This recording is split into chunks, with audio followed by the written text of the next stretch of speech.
nos ponemos de manteles largos con la ponencia, con la conferencia magistral de nuestra muy querida maestra Lupita Cámara, con su trabajo La Guía Enciclopédica Popular de 1902, que se da en este marco del seminario El Documento Hemerográfico, temas de estudio y crítica de fuentes del siglo XIX y XX. La maestra Lupita pues ha sido maestra de todos nosotros, o de la gran mayoría de nosotros. Es una historiadora de mucho reconocimiento, de mucha carrera, de largo aliento, que ha trabajado desde la antropología, ha trabajado desde la historia, tiene múltiples publicaciones en diferentes tipos de libros de divulgación, locales, nacionales, internacionales, y que pues hoy nos va a seguramente a deleitar, como sabe hacerlo, con su interesante ponencia. Maestra Lupita, pues le cedo la palabra y muchísimas gracias por aceptar estar en esta tarde con nosotros. No, gracias, Víctor Hugo. Pues es un placer. Doctor Lorgio, si puede poner la presentación, por favor. Bueno, como decía Víctor Hugo, es la Guía Enciclopédica Popular de 1902. Es un documento que está en línea, que está en la biblioteca virtual. Este documento yo lo consideraría un impreso, es un impreso que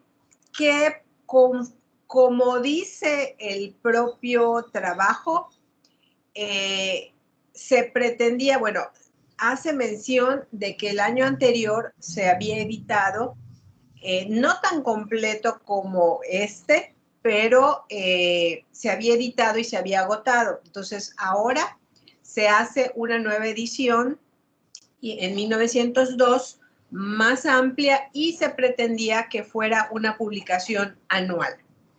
Si nosotros vemos el documento completo, que son alrededor de 222 hojas, nos vamos a encontrar infinidad de temas, infinidad de trabajos, de información ahí que consideré pertinente presentarla como algo que nos uniera con lo que los compañeros habían planteado y lo que van a desarrollar ya posteriormente, ¿sí? Entonces, es un documento que podemos enmarcar en lo que señalaban tanto el maestro Roger como el doctor Jorge del porfiriato. Si ponemos la siguiente, Lorgio, por favor.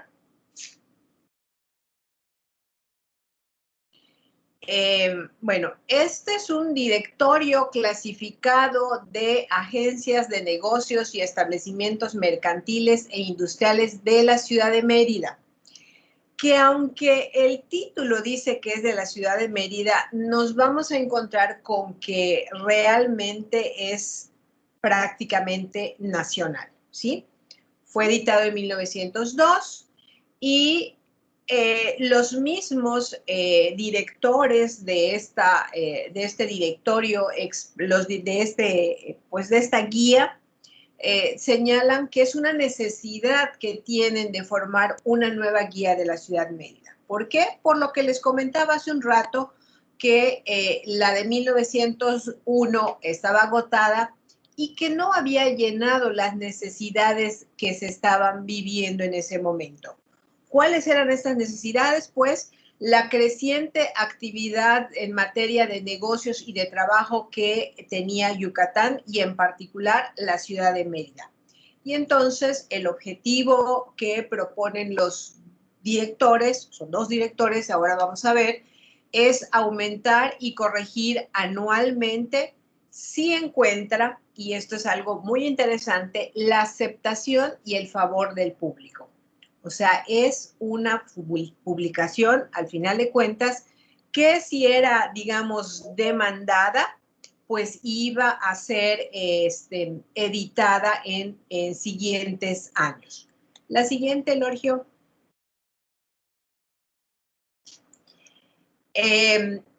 Incluye, es la portada, está el título y luego hay una fotografía del gobernador en ese momento, Olegario Molina, y explican en lo que denominan dos palabras, que es una especie de prólogo. En estas dos páginas explican el método y el orden que siguieron para elaborar este trabajo, describen las secciones que comprenden y enfatizan, en este directorio constan los nombres de las principales personas que pueden estimar como factores importantes en materia de negocios y trabajo. O sea, de aquí de entrada ya hay una acotación de que no vamos a encontrar a todos los habitantes de Mérida, sino solamente aquellos nombres relacionados con los negocios o con el trabajo, ¿sí? Y la utilidad que ellos ven en esta guía es para el banquero, para el comerciante, el industrial, el hacendado, el artesano, y en general para todo aquel que se esté ligado a la actividad de trabajo, ¿sí? Pero vamos a ver que hay todavía algo mucho más importante en esto de la actividad del trabajo para lo que ellos consideraban relevante y que podía estar y debía estar su nombre en esta guía. La siguiente, por favor. Pues de antemano dicen que no es una obra acabada, que va a ser, bueno, como decía antes, que si tiene gran aceptación, pues iban con la sugerencia del público, iban a poner otros apartados y pues esto al final lo iban en los próximos años, les dije antes que se proponía que fuera anual, podían ofrecer un trabajo digno de la cultura y del adelanto que estaba en la ciudad de Mérida, ¿sí? Y el documento está firmado el 1 de febrero de 1902.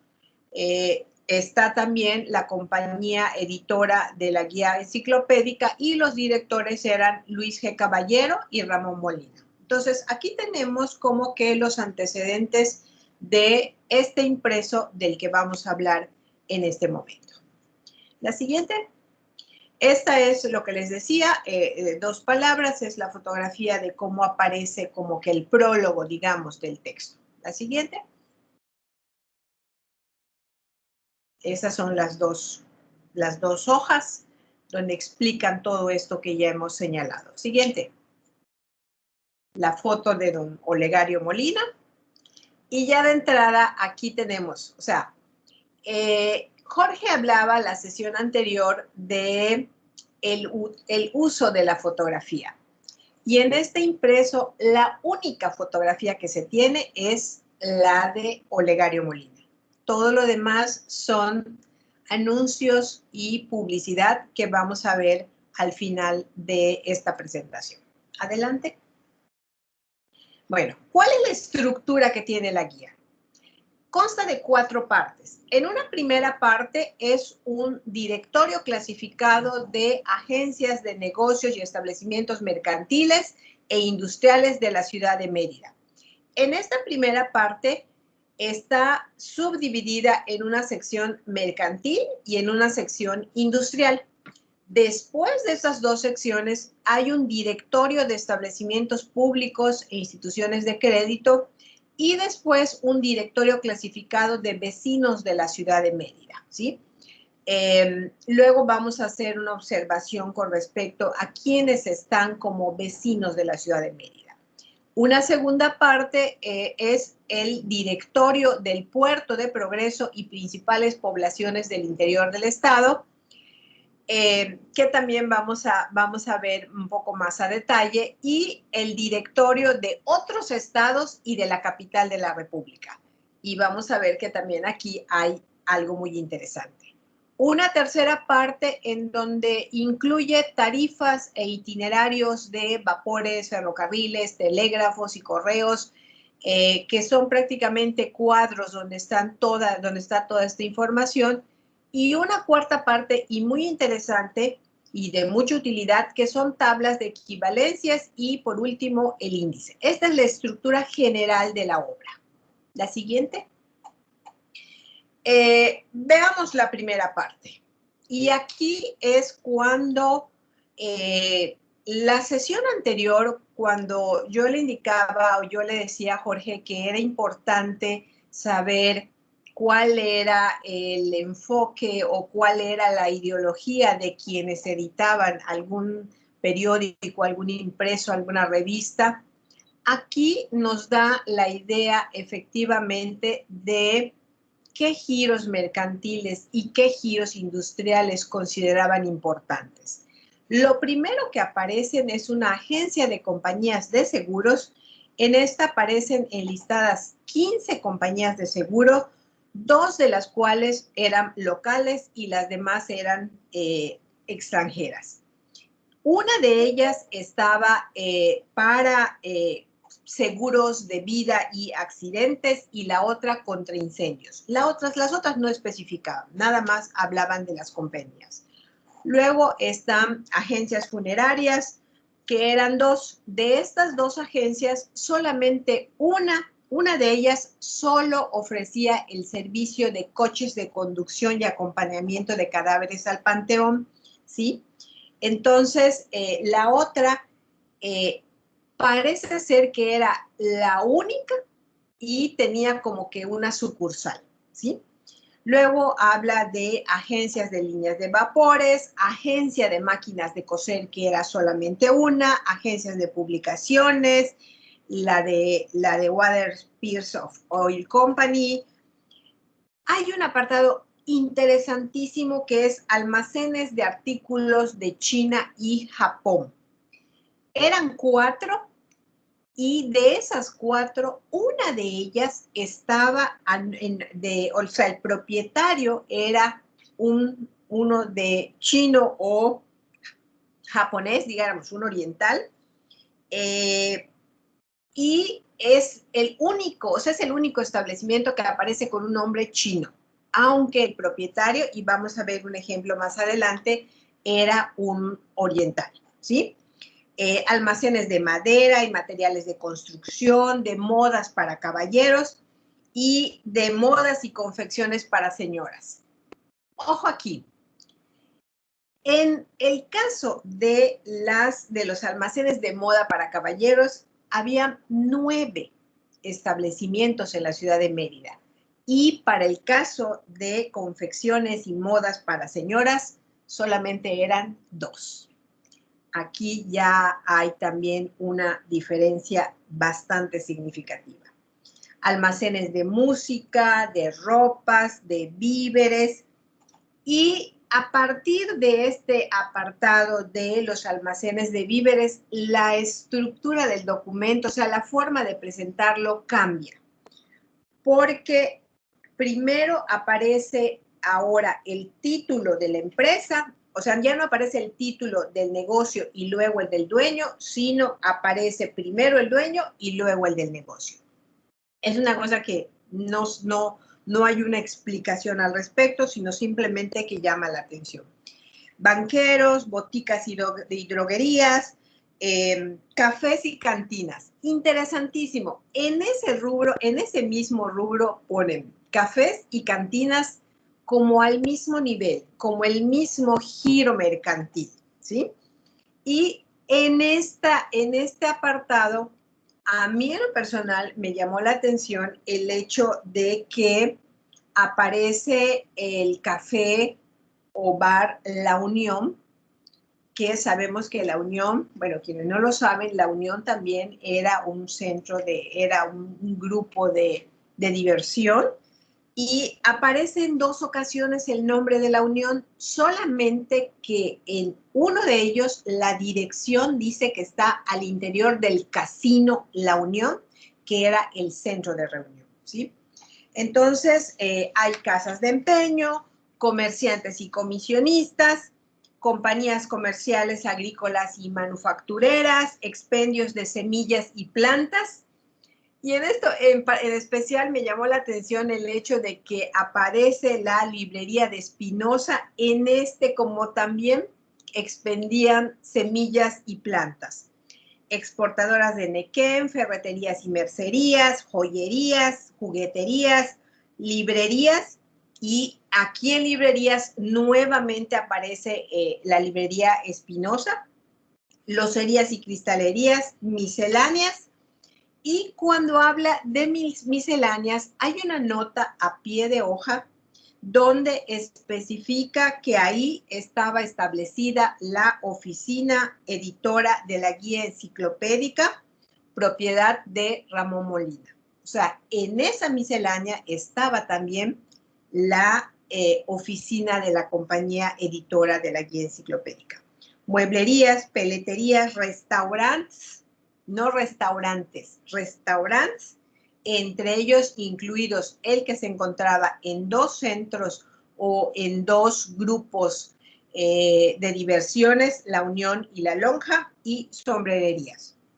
Hasta aquí digamos que es lo que los directores consideraban como giros mercantiles. Y después pasa a la sección industrial, que a simple vista, o sea, no había manera de presentarlo más grande porque me iba a llevar muchas hojas, ¿no? Entonces, por eso traté de ponerlo así más chiquito. Pero aquí en la sección industrial es más amplia y aquí aparecen ya actividades que ligadas, sí, a la parte mercantil, pero más de trabajo, como afinadores de pianos, camiserías, carpinterías, cordelerías y fábricas de artefactos de enequén, doraduría, encuadernaciones, escultores, fábricas de aguardiente, fábricas de aguas y bebidas gaseosas. Y entre estas fábricas de bebidas gaseosas aparece una inolvidable y conocida, donde está el depósito de pino donde se hacía la sidra pino, ¿no? Artefactos de carey, de bollo de construcción, de cal, de fábrica de cerveza, que era la cervecería yucateca, fábricas de dulces, de cigarros y puros, chocolates, fósforos, fideos, de hielo, que era un expendio de hielo, fábricas de licores, de ladrillos, de jabón, de pólvora, de velas, que eran 5 fábricas, y entre ellas aparecía La Colmena, que tenía además una sucursal. De fotografías, o sea, en esta sección industrial aparecen las fotografías, que eran 4, y entre ellas estaba incluida la fotografía Guerra de Pedro Guerra Jordán. Imprentas, habían 12 imprentas, y esto es importante porque nos está mostrando que sí se estaban haciendo textos, se estaban imprimiendo textos, que había una gran actividad en este sentido. Y entre estas imprentas estaban 2 que el doctor Jorge nos mencionó la conferencia pasada, que son El Eco del Comercio y la Revista de Mérida. Aparece también litografías, mecánicos y fundidores, molinos de maíz, panaderías, pintores, platerías, y en el caso de la platería aparece un nombre de una platería que la doctora Pilar seguramente conocerá e identificará, que todavía existe, que es la platería Rossetti. Relojerías, sastrerías, tintorerías y zapaterías. Y con esto termina esta parte de las 2 secciones que comprende la primera sección. Pasamos después a la siguiente, que es el directorio de establecimientos públicos e instituciones de crédito. Y aquí nuevamente vamos a ver algunos nombres cuyos, algunos nombres que se repiten porque forman parte de algunos de los 2 giros anteriores que hemos mencionado, ¿no? Aquí aparece la Academia de Dibujo y Pintura, el Asilo de Mendigos El Arañ, aparecen 3 bancos, 3 bibliotecas, entre ellas se señala la biblioteca que se encontraba en el Seminario Conciliar, la Caja de Ahorros y Monte de Piedad, consulados y, bueno, aparece casas de huéspedes, casas de beneficencia Brunet, casa de maternidad, aparecen coches el Circo Teatro Yucateco, coches de sitio, colegios, ¿no? En el caso de colegios, es muy interesante detenerme un momento en porque aparecen 6, 7 colegios, entre ellos uno de enseñanza preparatoria y profesional, otro de enseñanza primaria y secundaria,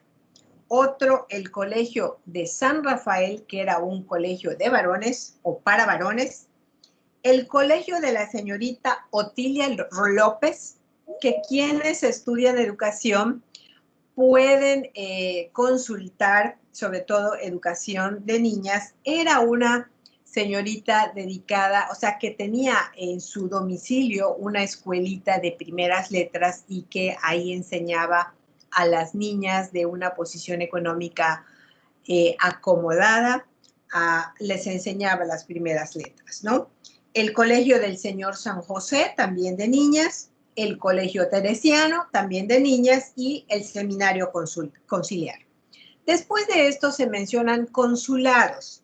En el caso de los consulados, tenemos en 7 consulados.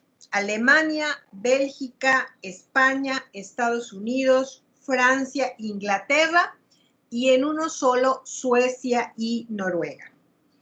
Y aquí me llamó mucho la atención que el cónsul o el representante de Estados Unidos vivía en Progreso y era nada más y nada menos que don Eduardo H. Thompson. Entonces, aquí tenemos un primer nombre conocido por ustedes, ¿sí? Después de esto tenemos los cuarteles. En este caso eran 2, el federal y el de la Guardia Nacional. Y aquí nuevamente nos encontramos que ahora se retoma el nombre de Guardia Nacional. Luego tenemos empresas de alumbrado público, Escuela Correccional de Artes y Oficios, que esta escuela correccional estaba ubicada en la antigua cárcel en la ex ciudadela de San Benito, ¿sí? Luego hablan de escuelas especiales en el sentido de escuelas profesionales, de farmacia, jurisprudencia y notariado, medicina y cirugía, normal de profesores y el Instituto Literario del Estado. Un express, un hospital, que era el Hospital Orán, hoteles, 9 hoteles, 2 institutos, el Literario del Estado y el de Niñas, la Junta Superior de Sanidad, los juzgados, y después tenemos el Lazareto, loterías, mercados. Entre los mercados eran 3, el García Rejón, que todavía está, el Lucas de Gálvez, que todavía está, y la pescadería, que estaba ubicada en la calle 54 por 65 y 67. Entonces, aquí son cosas muy interesantes. También mencionan el Museo Yucateco, que han mencionado igual los profesores antes, y se encontraba en la parte, en la planta baja del Instituto Literario. El Obispado, observatorios meteorológicos, que habían 2, uno estaba en el Seminario Conciliar y el otro se encontraba en el Instituto Literario. Y oficinas públicas que estaban divididas en las oficinas del Estado, las federales, las municipales y los palacios. En los palacios, pues ustedes saben ya la estructura, es el Ejecutivo, la Justicia, el Legislativo y el Municipal. La Penitenciaría Juárez, prensa, que en prensa señalan 7 giros de prensa, entre ellos el muy recurrido a los investigadores, que es el Boletín de Estadística, La Caridad, el Diario Oficial, el Eco de Comercio, la Escuela Primaria, la Revista de Mérida y la Redención. De estos ya, por ejemplo, el maestro Roger ha hablado, el de la Escuela Primaria, y el doctor Jorge ha hablado del Diario Oficial, del Eco de Comercio y de los otros que estoy mencionando. Relojes públicos habían dos, uno que estaba en Catedral y uno que estaba en el Palacio Municipal, el Teatro Peón Contreras, dos compañías de teléfonos, 17 templos registrados en esta clasificación, y en especial incluyen dos que se encontraban, digamos, lo más alejado de la ciudad, el de Lourdes y el de San Cayetano, que incluso especifica que estaba al final de la calle 65. ¿Sí? Entonces, esto es un dato muy, muy importante. Tranvías, y cuando hablan de los tranvías, hablan de quiénes son los directores, los horarios de salidas, la dirección, el costo y todos estos. Después tenemos el directorio clasificado de vecinos de la ciudad de Mérida. Y aquí es importante hacer una observación, que hay una nota muy importante que les voy a leer, en donde especifica que no se encontrarán las direcciones de todos los habitantes de la ciudad, pues aparte de poner 30 o 40,000 direcciones, se necesitaría un voluminoso libro. Poca o ninguna sería su utilidad. Por lo mismo, en este directorio solo hemos considerado lo que constituye el comercio, la industria, ejercicios y profesiones, agricultores o dueños de haciendas, etcétera, en sus domicilios particulares.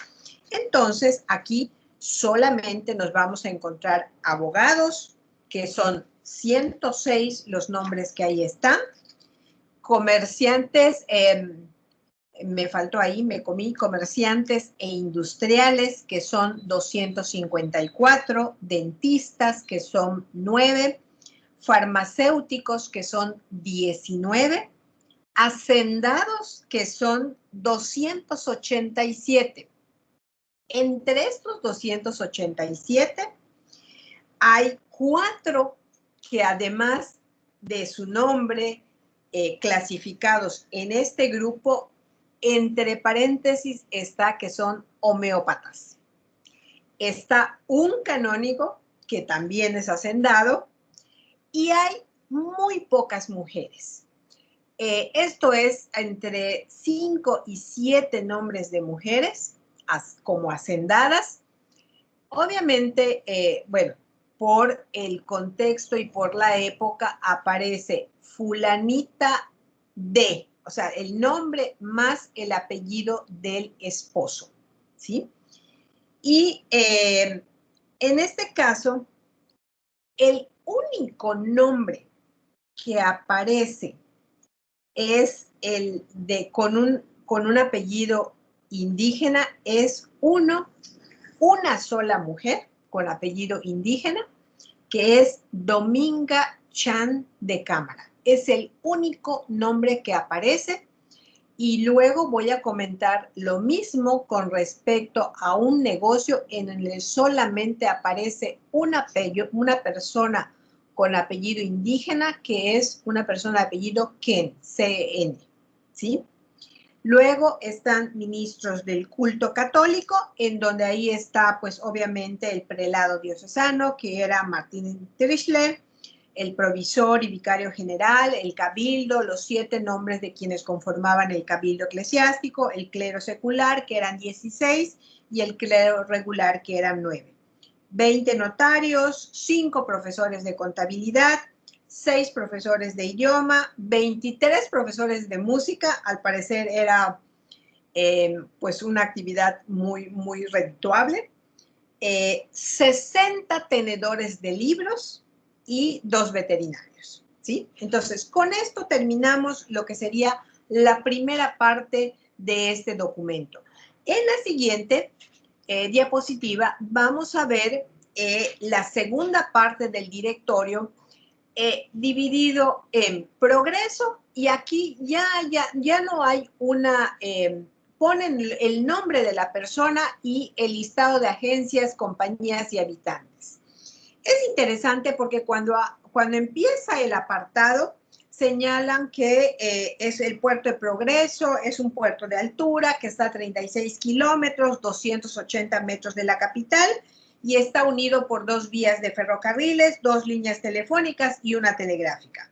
Y luego aparece el listado de agencias, compañías y habitantes, que son 31.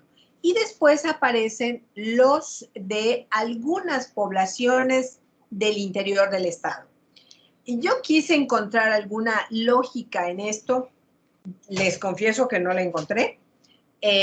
Menciona Motul, y aquí ya hay una clasificación nuevamente entre comerciantes, hacendados, y para la compañera que está, no sé si hoy está, que está siguiendo sobre Eulogio Palma y Palma, aparece su nombre entre la lista de hacendados, que eran 21 en Motul, aparece su nombre en esta lista de hacendados de Motul. Médicos, administrador de correo, jefe de oficina telegráfica, administración de timbre, farmacéuticos y presbíteros. Es importante y es interesante ver que para cada población, no sé, había como un termómetro en el sentido de qué tan grande era la población, si tenía un médico, si no tenía un médico, si había una oficina de correos, si había una oficina de telégrafos. O sea, ahí nos da una idea del tamaño de la población. Por ejemplo, en el caso de Izamal, no mencionan la existencia de algún médico. En el caso de Valladolid, pues sí, porque era una población, era la ciudad más grande. Está Temash, y ojo, después de Temash mencionan a Calquiní como parte de las poblaciones del interior del estado de Yucatán, ¿sí? Tizimín, que tenía un médico, Junucmá, que también tenía médico, que es de los casos que tenía un restaurante y una casa de huéspedes. Jalachó, que solamente tenía, menciona comerciantes. Joctún, Acanqué, Tecó, y que solo menciona algún nombre de empleados, Mashcanú, Ticul, Isla de Cozumel, como parte del interior del estado, e Isla Mujeres, ¿sí? Entonces, aquí es cuando dice uno, bueno, Calquiní, Isla Cozumel, Isla Mujeres, lo consideraban como parte del interior del estado. Y después aparece un directorio de otros estados y de la capital de la República, empezando con Isla del Carmen en Campeche, que ahí sí es muy, muy detallado. Era muy importante la Isla del Carmen, muy, muy importante. Hablan también de Frontera Tabasco, que en este momento solo tenía un comerciante y un comerciante comisionista. Pero lo que aún más llama la atención, y quizá el maestro Roger nos pueda hablar un poco, o me gustaría preguntarle a él, que es que conoce esta zona, hablan de San Bautista, Tabasco. Y San Bautista, Tabasco, al parecer era un sitio estratégico, porque incluso tenía una fábrica de cigarros, tenía hotel, fábrica de puros y cigarros, droguerías, sombrererías, o sea, tenía una amplia variedad de giros o de negocios. Está Tampico, Tamaulipas, Veracruz, Guadalajara, Monterrey, Toluca, México, así lo señalan, Mazatlán y México capital. Y después, algo que más llama la atención, el directorio de Estados Unidos Americanos. Y en este directorio nos mencionan a los comisionistas y hoteles Nueva York. Saben ustedes, había mucho intercambio de, o sea, es información que obviamente tiene una gran tendencia hacia los comerciantes, los hacendados, a estas clases acomodadas que tenían negocios o comerciaban con la gente de Nueva York. El siguiente es la tercera parte del documento donde están todas estas tarifas e itinerarios. Está toda esa información que ahí está, incluso del ferrocarril mexicano, que eran 424 kilómetros, la tarifa de cobro por los mensajes en el caso del telégrafo, las tarifas de los giros que se enviaban a Estados Unidos y a Canadá, de los giros telegráficos, de los correos, está todos los costos de estos, de quienes se dedicaban a vapores que iban a Europa, a la Compañía Mexicana de Navegación. O sea, hay un detalle que tiene que ver con las comunicaciones. Y por último, la cuarta parte, que es esa tabla de equivalencias que les decía, que aquí es muy importante porque aquí nos encontramos información que no siempre sabemos, ¿no? Cuando decimos un almud, ¿cuánto es un almud? Entonces, aquí está esta conversión y nos indica que para que la gente sepa, ¿no? Por ejemplo, dice, tabla para hallar el tipo de cambio sobre Nueva York, conociendo el valor del peso mexicano en esa plaza, ¿sí? O de cómo van las equivalencias de precio para el menudeo de líquidos, para las antiguas medidas que se utilizaban para líquidos. Y entonces aquí hay incluso los intereses que se cobraban por dinero, del 1 al 12% anual a un mes. O sea, aquí ya hay una tabla de equivalencias para que la gente esté perfectamente informada de estos cambios en la cuestión de las equivalencias. Si vemos la siguiente, por favor.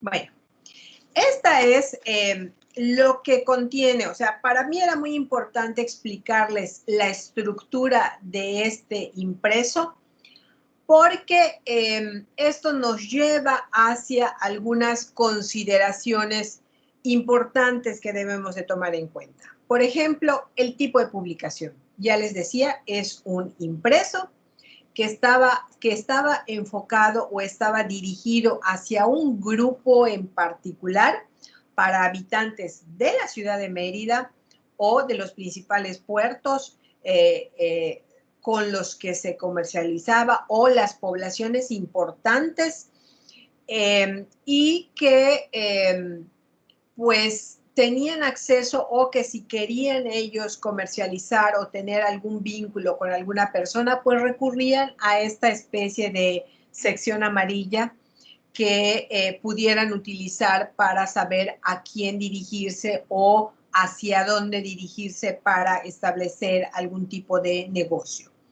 La organización de la guía. Aquí sí quiero enfatizar esta cuestión de la parte, sobre todo en esta etapa del porfiriato, que era cuando la etapa de gobierno de Olegario Molina, en donde hay mucho énfasis en el asunto de los hacendados y los comerciantes. Nada más con ver la cantidad de nombres, más de 200 nombres en el caso de hacendados y alrededor de 200 en el caso de comerciantes, nos da una idea de lo que se estaba viviendo y por eso es la justificación de este documento, de este impreso, de tener la información adecuada y lo más amplia posible, ¿sí? Esa clasificación entre giros mercantiles e industriales también podríamos decir que es un poco tendenciosa en el sentido de cuáles eran la sección mercantil más importante y cuáles eran la industrial más importante, o lo que ellos consideraban como industria, ¿sí? Entonces, aquí también podemos encontrar ese tipo de información. Y por último, los establecimientos públicos e instituciones de crédito. Y aquí ya en un solo apartado incluyen estos dos tipos de giros distintos, ¿no? Entonces, ya les mencioné en el directorio de vecinos la nota que ahí está, que esto es como, como se dice, hay un dicho conocido, pues por lo menos para mí, es cualquier hijo de vecino. No, en este caso no es cualquier hijo de vecino, es un directorio de vecinos seleccionados, profesionistas o con una actividad que tiene que ver con esa sección mercantil e industrial o que tiene que ver con algún establecimiento público, ¿sí?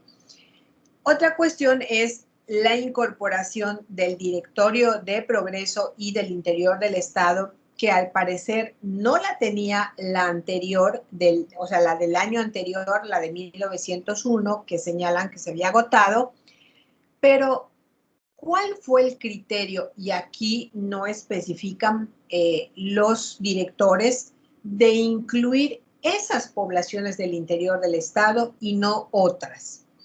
Quise tratar de entender por qué algunas poblaciones, y en un principio pensé, poblaciones donde la actividad enequenera era mucho más fuerte, pero no estaban todas. Podría ser esa una intención de incluir esas poblaciones, pero no todas. Por eso estaba Motul, Temash, Junucumá, porque también Junucumá era camino al puerto de Sisal, que fue el primer puerto importante de Yucatán. Entonces, esto tendría sentido el que incluir a las poblaciones productoras más importantes del momento, sobre todo a las productoras enequeneras. Y si ustedes revisan un poco más a detalle, no van a encontrar a ninguna población del sur de Yucatán.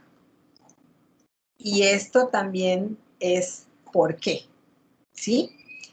Porque se había catalogado desde mediados del siglo XIX a estas poblaciones como conflictivas, porque es donde prácticamente todo el movimiento de guerra de castas se suscita, y entonces era una zona conflictiva, ¿sí?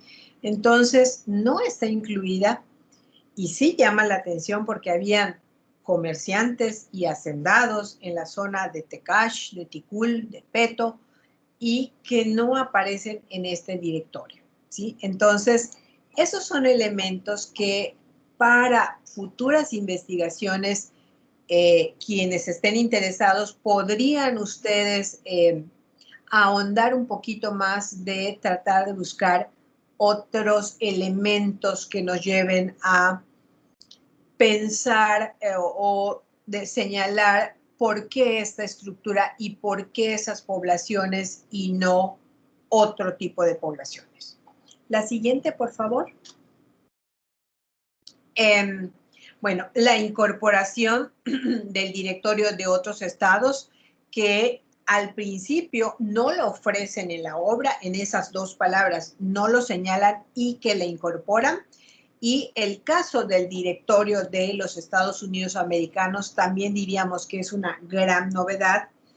Y la tercera y cuarta partes que hemos señalado, que también son elementos que pueden ser utilizados para cuestiones estadísticas o porque son cuadros y cuadros que van especificando.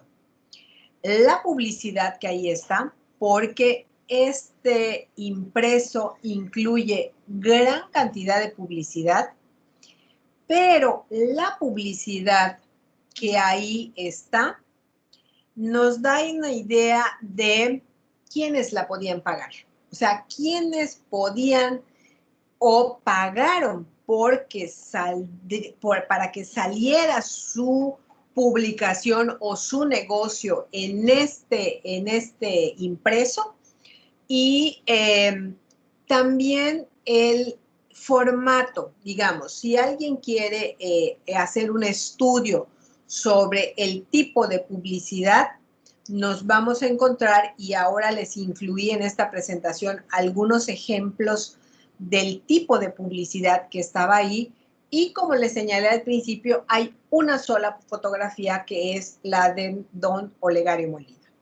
Entonces, hasta aquí hablaríamos del texto completo, de este apartado en general, de cómo está estructurado, cuáles son las partes que llama la atención, o por lo menos a mí me llamó la atención, elementos que pueden ayudar a entender un poco más la utilidad de este impreso, para quiénes iba dirigido y quiénes realmente estaban, digamos, financiando esta publicación, porque tenía un costo. Y ahora vamos a ver otro punto importante, que casi todo el documento e incluso la publicidad está a un solo color, en negro. Pero hay un negocio en particular, y ahora lo vamos a ver, que tiene su anuncio en rojo.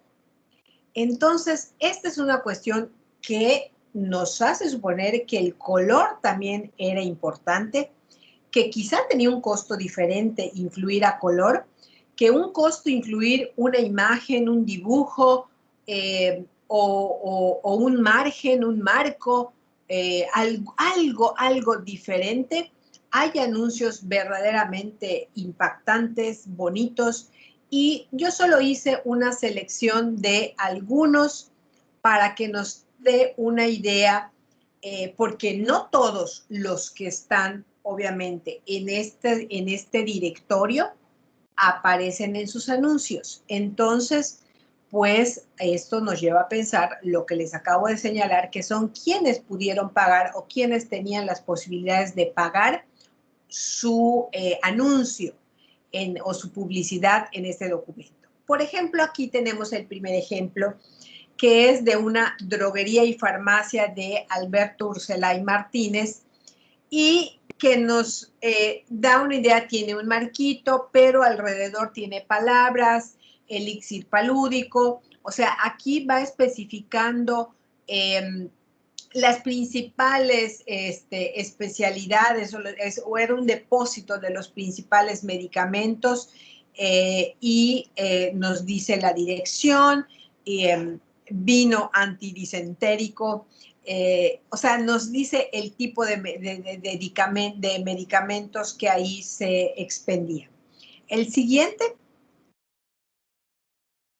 Esto es lo que les dije que me llamó mucho la atención, porque son 3 que tienen que ver con La Vencedora, que era una fábrica de puros, que estaba establecida en San Andrés Tuxtla, y que nos habla aquí, o sea, esa primera exposición que dice, estos puros se venden solos.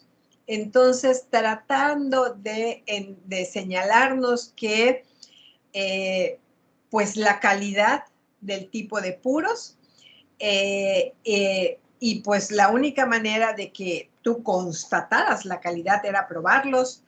Entonces, nos hace nos pone este anuncio en 3 imágenes, y las 3, bueno, son 4 porque luego nos habla de otro negocio, que están en color rojo, ¿sí? Entonces, ahí nos indica para los molinistas, dice, para enequeneros, yucatecos, celestiales, sublimes, o sea, una cuestión aquí ya con un discurso que va indicándonos para quiénes estaban destinados estos productos, solamente para gente que supiera, conocedora de la calidad del producto y que pudiera constatarla, que pudiera comprar este producto. Y la siguiente imagen, vamos a ver la tercera hoja, que son recomendaciones.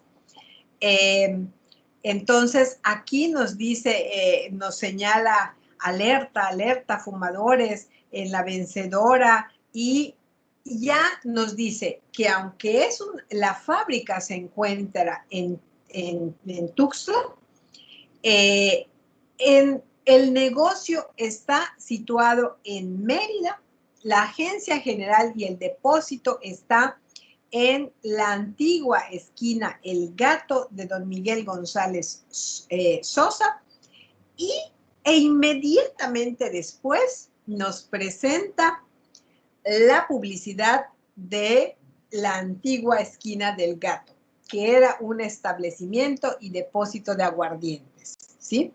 Y entonces aquí es cuando nos encontramos que el propietario de la vencedora acababa de adquirir también el Gato, ¿sí? Y entonces, por eso es que esta publicidad en cuatro anuncios, que son 4 páginas, es en este color también, y el propietario era don Miguel González Sosa, y el apoderado del negocio era don Nicolás Ferráez, ¿sí? Y entonces aquí nos podemos dar una idea de la importancia o lo que esta persona pagó por publicidad.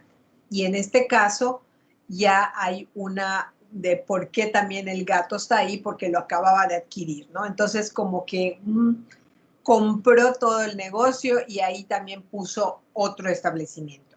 La siguiente, por favor. Este era un negocio muy, muy importante, en la ferretería y mercería El Candado, que aquí nos encontramos con el propietario, que era Krasselman, y sucesores, establecida desde 1869 y estaba en el centro, ¿sí? Entonces, aquí tenemos ya, también recuerdan ustedes que la ciudad de Mérida era muy conocida en esta época por los nombres de los negocios que estaban en la esquina. Sí, en la esquina del Candado, en la esquina del Gato, por ejemplo, que acabamos de ver, que decía situada en la esquina del Gato. Esas eran las referencias que se tenían para los negocios que ahí se encontraban. La siguiente. Aquí me pareció importante ponerles este del Gran Hotel Bazar, que estaba en la calle 65. Cabe recordar, bueno, y para los que no sepan, la calle 65 era la calle de entrada hacia la ciudad de Mérida. Es donde se encuentra todavía uno de los arcos importantes de la entrada, y esa calle 65 era utilizada para los mercados, o cuando la gente venía de las poblaciones, sobre todo del centro o del oriente del estado. Ese era su camino de entrada y los comerciantes los abordaban en esa calle, en la calle 65, y de una vez, para que no llegaran hasta el negocio, los abordaban para comprarle los productos, obviamente a un menor precio, ¿no? Entonces, esa calle 65 tenía una gran actividad comercial, y el Gran Hotel Bazar se encontraba precisamente en la calle 65, y es tan detallado el anuncio con balcones para la amplia avenida del Bazar Mercado. ¿Por qué? Porque estaba ahí el mercado. O sea, habían varios mercados por ahí, pequeños mercados. Tiene baños con presión atmosférica, tiene ducha, regadera, alumbrado eléctrico en todas las habitaciones. Eso era así como que lo más moderno que se podía tener, que tuviese alumbrado eléctrico en todas las habitaciones, la limpieza, y además, ojo, precios equitativos y al alcance de todas las fortunas. O sea, tenía un precio adecuado, te cobraban por todos estos servicios, pero estaba al alcance de todas las fortunas.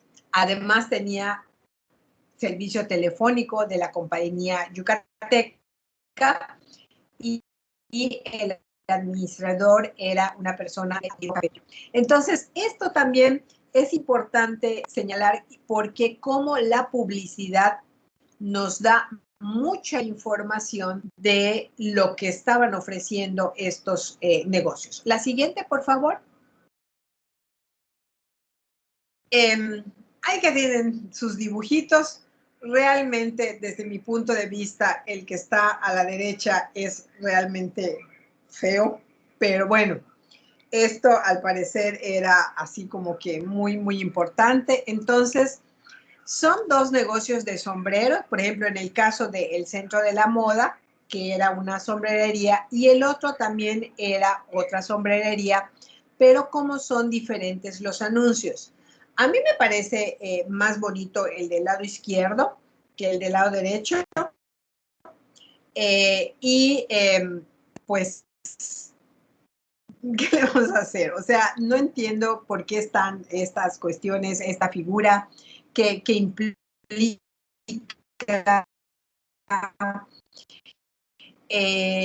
y pues hay un poco más de sentido de el tipo de sombreros que se expenden, que son el chileno, ¿sí? Que es para pintarlos, o sea, la marca, el chileno que es para pintarlos, para limpiarlos, para todo, y el otro que te habla de sombreros, que también eso, si nosotros estamos estudiando sobre moda, podemos encontrar en este periodo la gente usaba sombreros. La mayoría de las personas usaba sombreros de acuerdo con el nivel socioeconómico que tenía. Y entonces, en el caso del anuncio de la publicidad del lado izquierdo, los sombreros eran traídos de Europa y de Estados Unidos. Entonces, estaban, digamos, a la moda con respecto al sombrero. La siguiente. Y aquí también tenemos dos ejemplos de una de tienda de ropas para bebés que se llamaba El Bebé, que tampoco tiene una explicación muy clara de la imagen de un bebé revisando un zapato, o sea, realmente no le encuentro algo, ¿no? Pero ahí, ahí nos dicen que tenía de todo, es de calzado, de moda para caballeros y quizá porque te encuentras desde, como dice ahí, desde zapatos hasta sombreros, todo lo que puedas estar, todo lo que pueda utilizar un caballero, aunque se llamaba El Bebé, era para caballeros. Y pues esto es también, pues, que llama la atención. Y por otro lado tenemos un anuncio bonito, ¿no? Que es el de la colmena, que tenemos la figura de una colmena con una sucursal que ya les había mencionado, que era una fábrica de velas de cera. Y ahí nos explica el propietario, Felipe Serrano, todo lo que ahí se encontraba, todo lo que tenía, que estaba en un negocio acreditado, de mucho prestigio, que era muy importante, todo lo que ahí se vendía, pero es un negocio interesante, de la colmena. El siguiente, por favor. Aquí tenemos uno que es en el caso de Izamal, que es un laboratorio y depósito de medicinas en Izamal, que tiene ahí algunos nombres de medicamentos. Por ejemplo, dice que elaboran la claudiosina, que es un remedio contra el paludismo. Cabe destacar que sobre todo la gente que trabajaba en ese entonces territorio de Quintana Roo era muy propensa a contraer el paludismo por los mosquitos. Entonces, también en el campo, en la parte de Tizimín, de la zona costera, también se contraía esta enfermedad. También tenían la sulfoboricina, que era un desinfectante contra enfermedades cutáneas, y antidolorina, poderoso remedio contra el reumatismo, contra la angina, contra quemaduras, contra dolores de muela. O sea, era una antidolorina, era contra cualquier tipo de dolor. Y también decía que si se usaba de manera cutánea, servía contra las picadas de víbora y contra garrapatas, contra avispas, contra todo este tipo de alergias o de inflamaciones, ¿sí? Y en otro lado nos tenemos el tiempo, que es de uno de los ejemplos. O sea, quise poner los dos ejemplos de un negocio que estaba en Izamal y el otro que estaba en Isla del Carmen, era una de mis barrotes en general, de efectos extranjeros y nacionales a precios módicos. Entonces quise ponerle el ejemplo de dos anuncios publicitarios, uno de Izamal, de Yucatán, y el otro en el caso de Isla del Carmen, que también Isla del Carmen fue un punto muy, muy importante en el comercio. En algunos momentos, si revisamos la historia de mediados del siglo XIX hacia el siglo XX, fue incluso en algunos momentos más importante que el propio puerto de Campeche. El siguiente, por favor. Aquí tenemos la botica de Santiago, de Ursáiz y Colomé, que estaba en la Plaza de Santiago, que ahora muy, muy fácilmente la podemos ubicar en la 59 con 70. Es más, ahora creo que hay un laboratorio ahí cerca, y ahí también tenían medicamentos de patente, día y noche, y había también un consultorio médico quirúrgico, ¿sí? Entonces, también aquí vemos el antecedente de cómo en las farmacias también se podía consultar. Como dice la doctora Pilar, el farmacéutico también estaba capacitado y tenía el conocimiento para recetarte algún medicamento. Finalmente era la persona indicada en ese momento. Si no podías acudir con un médico, el farmacéutico era la persona indicada, y como vimos en el directorio, estaba entre las escuelas especiales la de farmacia.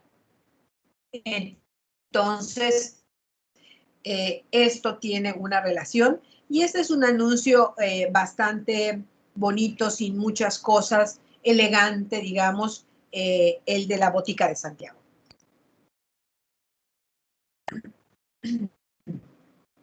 Bueno, aquí tenemos dos cosas importantes. Por ejemplo, en el caso de la izquierda, tenemos un medicamento llamado Afrosina, que es, como dice ahí, un restaurador de la virilidad perdida y tónico general, preparado por un doctor Gaumer en Izamal, que estaba en Izamal, y digamos que es el antecedente de ciertos medicamentos, de ciertas pastillitas azules actuales.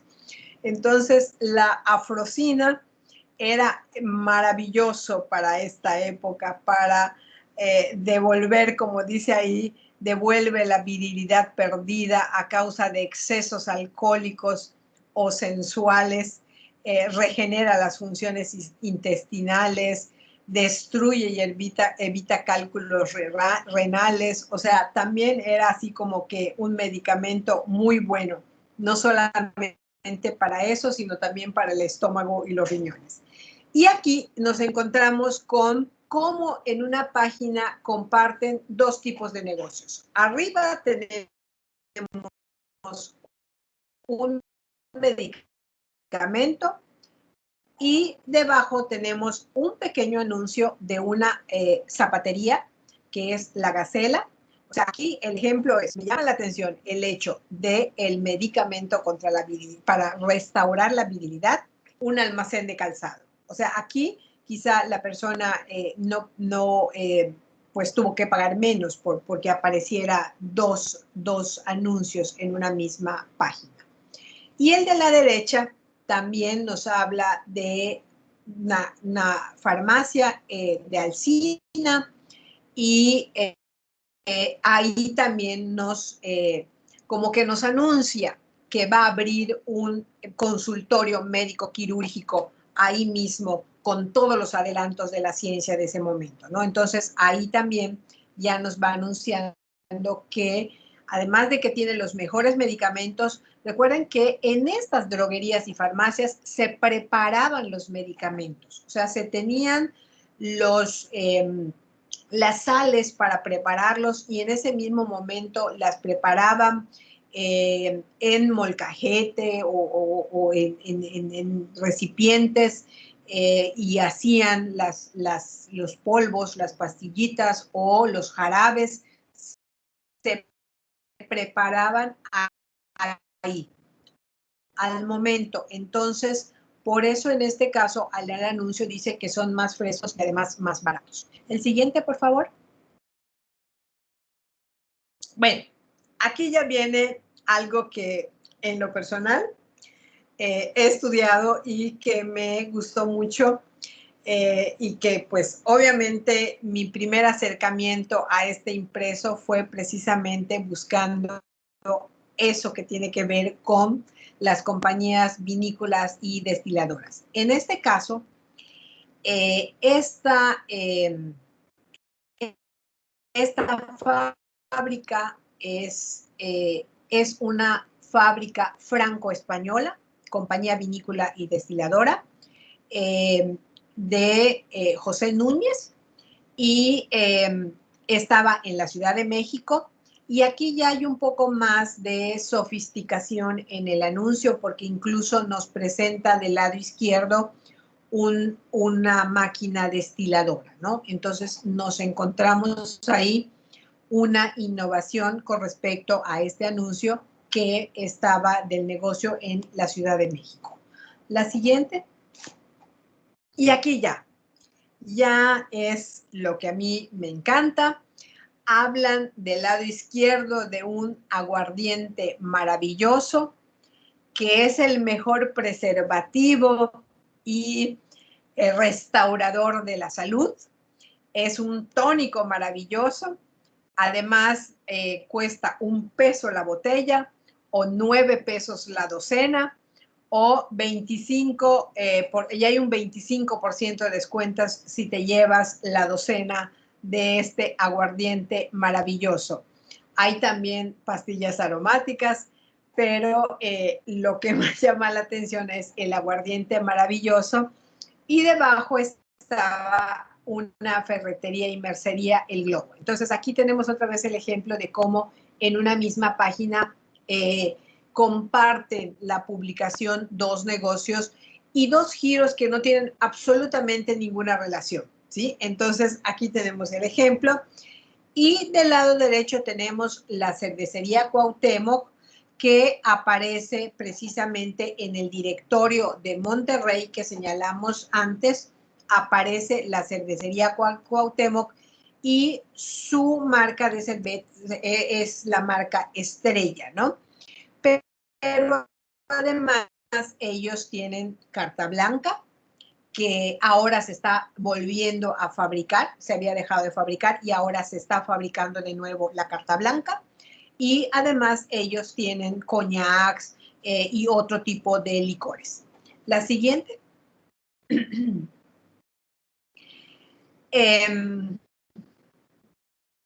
Y este que siempre me ha maravillado, que es el de la antigua farmacia de Pedro Troncoso, que es un depósito del antiguo y acreditado licor contra la embriaguez. Cabe destacar que en esta época y unos años más adelante, hacia 1908, el consumo de licor, en este caso de aguardiente, era masivo. En todas las haciendas henequeneras se daba en las tiendas de raya en cada pago una dosis de aguardiente, ¿sí? Entonces el consumo era bastante elevado. Hay trabajos en los que he mencionado esto, trabajos en los que en donde se explica el volumen de producción y de aguardiente y de consumo de aguardiente que se elaboraba en las poblaciones, todo lo que estaba causando esta cuestión, de manera que con la llegada de Salvador Alvarado, incluso impone una ley contra el alcohol, ley contra el alcoholismo, porque ya empieza a considerarse no un asunto de salud pública, ¿sí? O sea, ya era más cuestionable y más evidente el nivel de consumo del aguardiente, que incluso algunos habitantes empiezan a señalar que las enfermedades, por ejemplo, la fiebre amarilla, el paludismo, cosas eran causadas por el consumo excesivo de aguardiente. Entonces empiezan a haber ya una preocupación muy grande, y ya con la llegada de Salvador Alvarado se emite la ley contra el alcohol. Y entonces este anuncio pues llama la atención porque un licor contra la embriaguez que ha tenido mucho éxito según el anuncio, 25 años de éxito, miles de gente, miles curados, miles curándose. Y entonces pues uno se cuestiona, ¿vamos a curar el alcoholismo con un licor? Y el otro, tenemos el caso de una tienda que vende un poquito de todo. Estas como misceláneas que existían, que hay, además, en el caso de este señor Aurelio Pinto, que en su negocio tenía pasturas y otro tipo de alimentos para animales, para ganado, para aves, para todo. Hay también maíz, ron de Tabasco, anís amargo, vinos, vino de membrillo, o sea, un poco es esas misceláneas en el sentido de diferentes productos, ¿sí?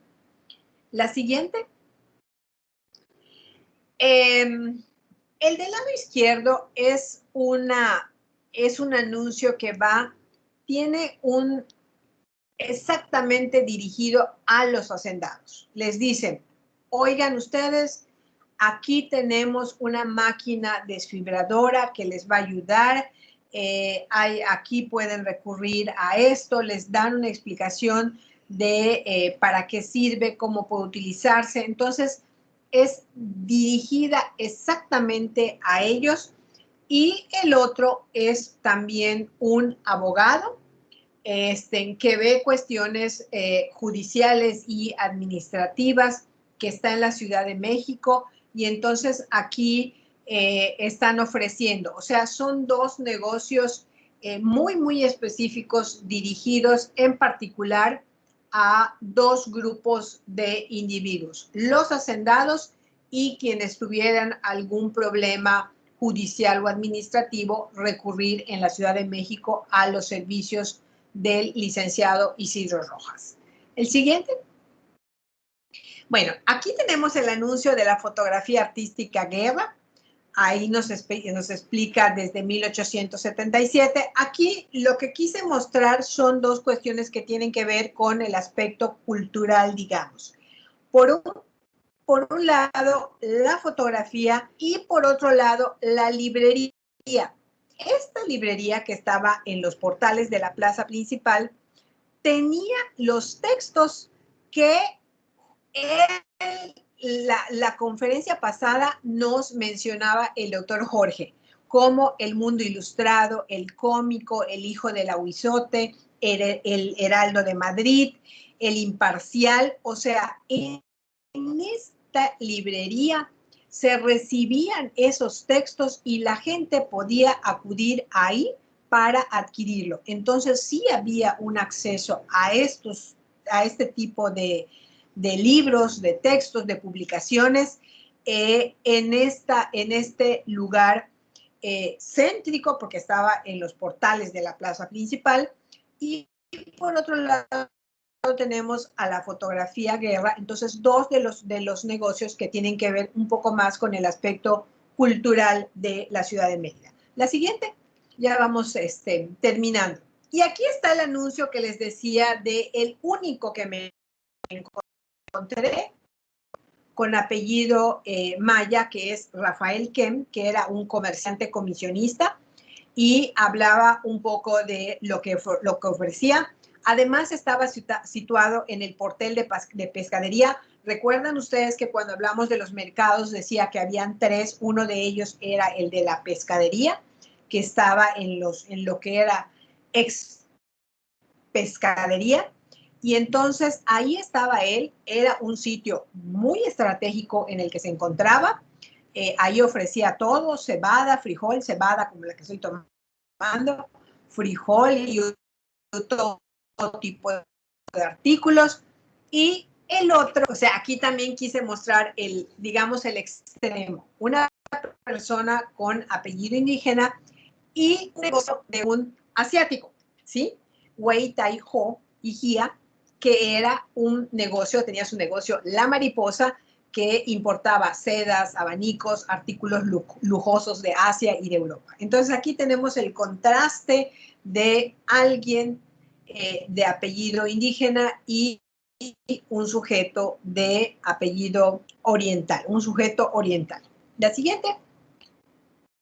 Y esta figurita estaba al terminar la segunda sección del documento, nos encontramos esta imagen, este sello. Yo creo que es un sello que ahí se encontraba y me gustó mucho y quise utilizarla para cerrar esta charla sobre este documento que me parece, este impreso que me parece muy importante, que es la Guía Enciclopédica Popular de 1902. Pues muchas gracias.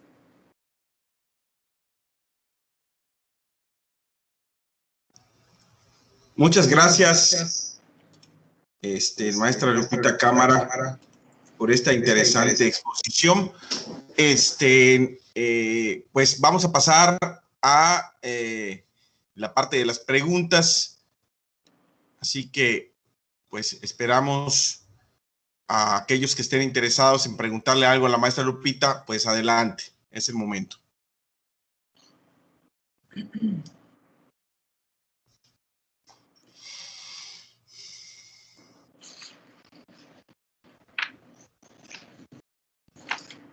Sergio, por favor, adelante, Sergio. Hola, ¿me escuchan? Buenas tardes. Buenas tardes, Sergio. Buenas tardes, Sergio.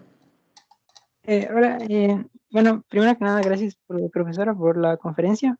Me quedé con la duda de si era común que estas guías enciclopédicas se publicaran como que de forma consistente a lo largo de varios años, porque por lo que veo pueden ser utilizadas de dos formas, ¿no? O sea, una forma podría ser como que pues ofrecernos como que un perfil socioeconómico, ¿no? De un determinado año, algo así como una instantánea de un año, ¿no? Pero también creo que, o sea, a través de la historia serial se podría como que, o sea, a través de un volumen mayor como este tipo de documentos, o sea, correspondientes a varios años, podríamos como que reconstruir, por ejemplo, las evoluciones o los cambios, ¿no? En las profesiones o no sé, identificar o sea, los efectos de una crisis económica en particular sobre ciertos ramos de la economía yucateca, ¿no? O sea, por eso quería saber qué tan común era que estas guías fueran así como que, insisto, se publicaran como que de forma consistente a lo largo de varios años. Mira, Sergio, al principio señalé que Los mismos autores explican, los mismos directores de la guía, dicen que el año anterior, o sea, 1901, se había editado una, no tan completa como esta, pero que se había agotado. Entonces, debido a eso es que ahora la actualizan, la hacen más amplia, la amplían, pero que no, pues no, la verdad es que no encontré si hay otra. En la biblioteca yucatanense, de hecho se me olvidó ponerles la ficha de donde está en la biblioteca virtual. No encontré otra, solamente encontré esta de 1902, pero es muy representativa y significativa en el sentido de que nos va ubicando sobre todo dónde vivía la gente, ¿sí? O sea, cómo se ubicaba en la ciudad de Mérida. Pues sí, la mayoría estaba en la calle 60, en la 62, en la 65, que era como que el centro de Mérida, y pudiéramos hacer, o sea, este tipo de impresos nos servirían para hacer un estudio sobre cómo estaba la ciudad, ¿no? Dónde se ubicaban o dónde vivían las personas, los profesionistas, los comerciantes, los hacendados, porque pues la lista es de más de 200 hacendados y se supone que las haciendas estaban en el interior del estado, pero sabemos que ellos vivían en la ciudad de Mérida, ¿no? Entonces, y que tenían un administrador en su hacienda, ¿no? Entonces, un poco esta situación, dónde se ubicaban las tiendas, para esto nos serviría, ¿no? Un poco para hacer como una radiografía de la ciudad de Mérida, ¿sí? Y de lo que en este momento consideraban como habitantes, como les dije, o sea, quienes tenían, pues no quería decirlo así, pero pues, quienes tenían el privilegio de estar en la lista de estos habitantes de la ciudad de Mérida, ¿no? En esta guía. Entonces, pues digo, no encontré otra, pero esta es muy, muy significativa. De verdad, habría que hacer un estudio exhaustivo. Yo, pues, la he consultado en varias ocasiones para diferentes cosas y ahora es la primera vez que la miro de otra manera, así mucho más general en cuanto a su estructura, su clasificación, los anuncios. O sea, es que hago una visión más general del impreso. Muchas gracias. Doctor Jorge, por favor, adelante. Sí, es un comentario justamente en esta dirección que Lupita decía. En efecto, me parece que la guía, como el directorio que se publica, como esta de 1902, la guía enciclopédica popular, en efecto, es una fuente muy importante para la historia de la ciudad, en este caso de la ciudad de Mérida, para la historia urbana.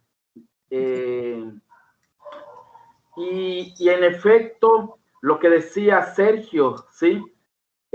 La posibilidad de que se pudiera conjuntar las diferentes guías y directorios que existen desde la década de los 90, ¿sí? Hay una guía de finales de los 90, no recuerdo exactamente ahorita, cuando menos dos o tres de finales de los 90, y las últimas que yo he visto, pues llegan hasta la década de los 20 y los 30, y seguramente seguirán, porque justamente las guías y los directorios se convirtieron en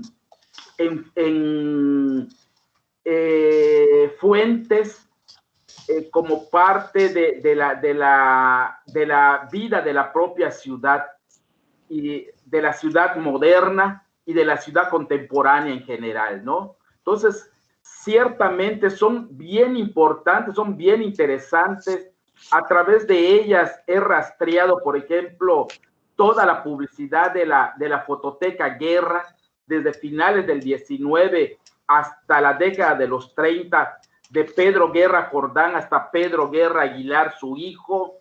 He visto los diferentes lugares donde estuvo la fototeca Guerra, desde finales del 19 hasta la década de los 30. He visto los lugares donde vivían la clase media intelectual, José Inés Novelo, los Escoffier Cetina, Serapio Rendón, los médicos como este señor Pastor Rejón, los hacendados como Augusto L. Peón, todos los peones donde están ubicados en la ciudad de Mérida, los Molina Solís, por supuesto, en toda la parte de la 59, con 52, 54, Olegario Molina, Audomaro Molina, Juan Francisco Molina Solís, nuestro querido historiador. O sea, verdaderamente es una gran, es una gran fuente para poder mirar esos vecinos que decía Lupita,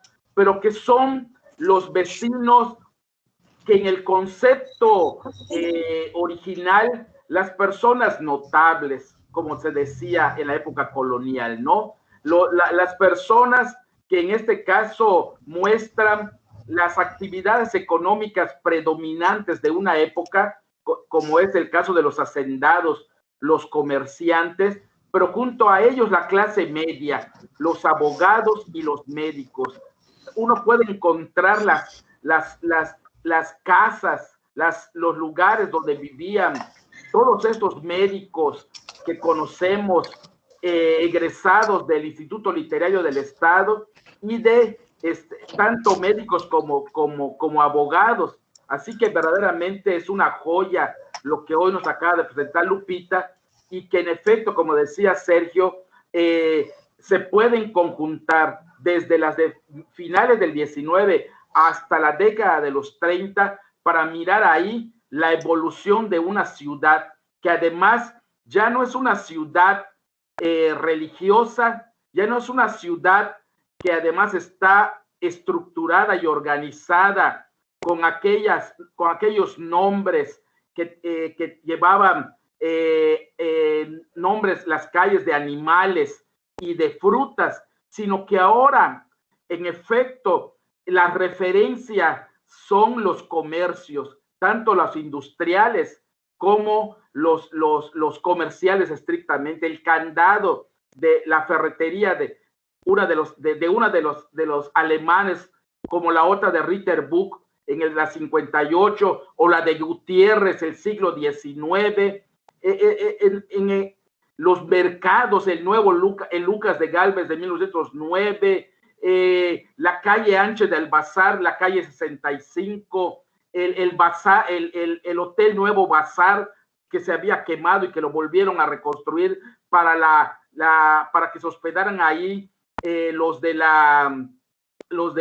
que venían de Mérida, Peto, por ejemplo, que estaba exactamente ahí, de la ex pescadería. En fin, es verdaderamente una joya esta fuente, y por supuesto todas las otras guías y directorios que existen y que están en línea para consultar por parte de los estudiantes y de nosotros los investigadores, los profesores, ¿no? Será un comentario que quería yo hacer también. Gracias, Jorge. Roger. Maestro Roger, adelante.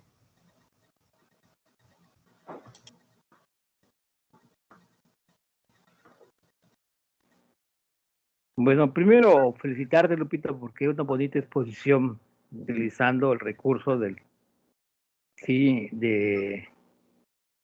las TICs, ¿no? Qué cosa que se nos hace tan difícil a veces a nosotros, ¿no? Y que sobre todo por utilizarlo en estas circunstancias. Dos comentarios, ¿no? Sí. primero, es San Juan Bautista, es la ciudad de Villahermosa. Villahermosa. Sí, es la ciudad de Villahermosa. Se le seguía reconociendo como San Juan Bautista. San Juan Bautista, sí. Y entonces ahí eran las referencias comerciales, porque finalmente todos los que llegaban tenían ese referente del nombre y no lo que comenzaba a llamarse la ciudad de Villahermosa, ¿no? Porque se mueve la ciudad de San Juan Bautista, se sube porque las continuas inundaciones iban haciendo imposible digamos, su crecimiento, ¿no? Bueno, hasta ahora, pero y entonces así se le llamaba, ¿no? San Juan Bautista. Y el otro, Lupita, eso es lo chévere de la hemerografía, que tú te puedes plantear algo, hacer una propuesta, ¿no? Estudiar, por ejemplo, la evolución de una unidad familiar, de un grupo familiar, en torno a una actividad económica, ¿no? Que no necesariamente de las haciendas, pero sí dentro de un entorno, ¿no? Específico, los que se dedican a la actividad del aguardiente, no solamente su producción, sino también su circulación, la incorporación de otros elementos de consumo, etcétera, ¿no? Sí, es una cosa por bien ejemplo, interesante. perdón, o sea, las mercerías, por ejemplo, cómo las iban heredando los hijos y continuaban con el negocio. Ándale, a eso iba a invitar, pues, porque muchos de ellos precisamente se iban transmitiendo de familia en familia, y en algunos casos eran conjunción de familias. Por ejemplo, tú mencionabas el del caso del doctor Orsay y Colomé, que uno es farmacéutico y el otro es el médico, es el doctor. Sí, y se unen porque los dos tienen, o sea, de manera familiar tienen vínculos, se unen y crean su propio consultorio, ofrecen los servicios. Así se fueron integrando algunas familias en las otras. Pero lo interesante es que, por ejemplo, en el caso del doctor Orsay, lo ubica desde los años 70 en ese consultorio y cómo se incorporan otras familias. O sea, es bien chévere cómo se van generando esas alianzas, ¿no? Y lo otro que hay que llamar la atención, y digo llamar la atención porque en este caso, pues ya hay un alumno estudiando la cuestión, debe presentar su tesis sobre el comercio de la ciudad de Mérida, que es Alexis. Y una de las cosas que se estaba generando en torno al trabajo de él, pues era precisamente que si tú podías ubicar en un momento dado áreas de mayor circulación de mercancías, o sea, sí, porque en la zona de la calle 69 con 58 se van asentando las ferreterías, porque en la parte de atrás de lo que sería el mercado rumbo a lo que nosotros conocemos como el Venadito, toda esa parte de atrás era toda una actividad dedicada a los herreros, todos los herreros, y eso habían venido desde la época colonial y que colindaba con la zona digamos, de San Cristóbal, ¿no? Entonces empiezas a establecer, como decía el maestro Jorge, una geografía urbana, una distribución de funciones, pero al mismo tiempo, digamos, un proceso de especialización, ¿no? Ahí es muy claro en esa temporalidad, en esa época. Había que ver por qué cambiaron con el paso del tiempo, entonces sería una cuestión interesante. Y el otro aspecto que quiero comentar es que estos son la manera de tejer, ¿no? ¿Cómo vamos a tejer a partir de la hemerografía? Porque una cosa nos ofrecen la guía, que es importantísimo, otra cosa nos ofrecen los almanaques, ¿sí? Los almanaques, y otra cosa nos ofrece la prensa periódica. Entonces, tienes que conjuntar y tejer algún problema concreto en relación a la hemerografía para entonces utilizarla con mucha más amplitud que te permite entonces responder a problemas que quieras estudiar respecto al ámbito de carácter urbano o la actividad económica o incluso a las actividades profesionales que se empiezan empiezan a evolucionar y al mismo tiempo a complejizar en el entorno de la ciudad. Y una cosa curiosa, te voy a comentar porque yo recuerdo haber leído en un periódico la distribución de las calles. En la calle 59, desde donde está la Guadi hasta lo que sería Mejorada, era la calle de los Álvarez, porque eran las familias Álvarez la que había ocupado toda la calle hasta el parque Mejorada. Entonces le llamaban la calle de los Álvarez como también de la parte del otro lado, de rumbo al poniente, estaban los fulanos de tal, ¿no? Estaban rumbo al sur, estaba la familia tal, dominaban toda la calle, ¿no? De la ciudad. Entonces ahí se pueden hacer reconstrucciones interesantes, muy bonitas en relación a eso, ¿no? Y Lupita, ha sido una bonita exposición, quiero decirte, muy atractiva incluso para los estudiantes, como para también desarrollar un trabajo de investigación basado en hemerografía, ¿no? Gracias, Roger. Definitivamente, o sea, la intención era esa porque hemos visto el contexto, cómo surge la prensa, los enfoques, la ideología que llevaban estos periódicos. Y aquí ya nos encontramos con ese enlace entre lo que hemos visto y algo físico, ¿no? O sea, ¿cómo podemos hacer evidente esto? ¿Cómo lo podemos notar, digamos? ¿Dónde lo podemos encontrar? Y lo encontramos aquí. Y lo que tú decías, por ejemplo, yo que estudio la familia Duarte, por ejemplo, los descendientes de don Anselmo Duarte, tú ves la lista de los nombres de sus hijos y estaban ubicados en predios contiguos. Entonces, eso te da una idea de que don Anselmo compró, digamos, 100 metros, o sea, compró 4 casas, 5 casas y se las dividió a sus hijos, ¿no? Entonces, por eso, como tú decías, la calle de los Álvarez, así estaba esto, ¿no? Entonces, eso te da una idea. Y también con respecto a lo que señalabas de cómo fueron evolucionando, y en este caso, con respecto a las profesiones. Históricamente, los abogados son los que han prevalecido, los abogados y los médicos. Y en el caso que tú señalabas del doctor Colomé y del doctor Ursáiz, pues bueno, después el doctor Ursáiz, o sea, descendientes de él, puso su clínica, su maternidad, que es donde yo nací. Y el otro, el doctor Colomé, que se dedicó más a las cuestiones gastrointestinales, ¿no? Entonces, y farmacéutico. Entonces, ahí, como dices, se fue complementando y pues podríamos pensar que sus pininos en dar consulta era en estos negocios farmacéuticos, ¿no? En estas droguerías o farmacias, ¿no? ¿Sí? Entonces, sí, definitivamente es una fuente muy bonita, que había muchas cosas, ¿no? Pero pues tenía yo que hacerlo un poco más ameno, más general, un análisis más general del documento. Gracias. Pau Delgado tiene alzada la mano. Adelante, por favor. Sí, gracias. Bueno, primero, gracias por lo de la mención sobre Eulogio Palma. Sí, estoy siguiendo precisamente el tema. Gracias por esa observación. Por supuesto que la voy a consultar.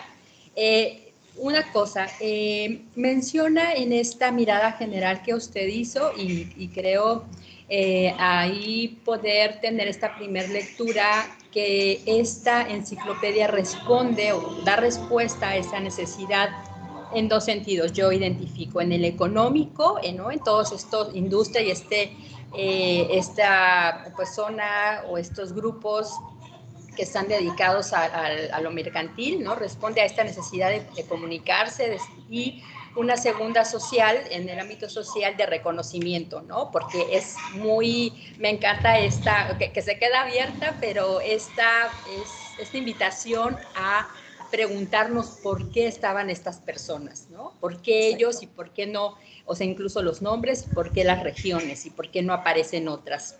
Eso me parece una línea de investigación que puede traer que puede dar muchas respuestas. Pero la pregunta específica sería, estos autores de esta enciclopedia, cuando hacen esta edición, se acaba la anterior y hacen esta nueva, mencionan en algún punto a qué responde esta nueva, o sea, un poco se ha hablado, ¿no?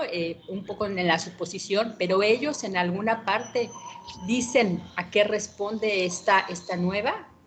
Sí, desde luego. En la parte introductoria, en lo que les dije que es como que el prólogo, que ellos denominan 2 palabras, nos explican el objetivo o la finalidad que tiene el trabajo, que debido a que la otra estaba agotada, entonces elaboran esta mucho más actualizada, mucho más amplia, y que desde luego que si es, decía la palabra exacta, si es favorable para el público y si para el público es útil y les concede el favor, la van a continuar haciendo y actualizándole. Entonces, como que dejan abierta la posibilidad de que se sugieran algunas cuestiones que le harían falta a esta guía, ¿no?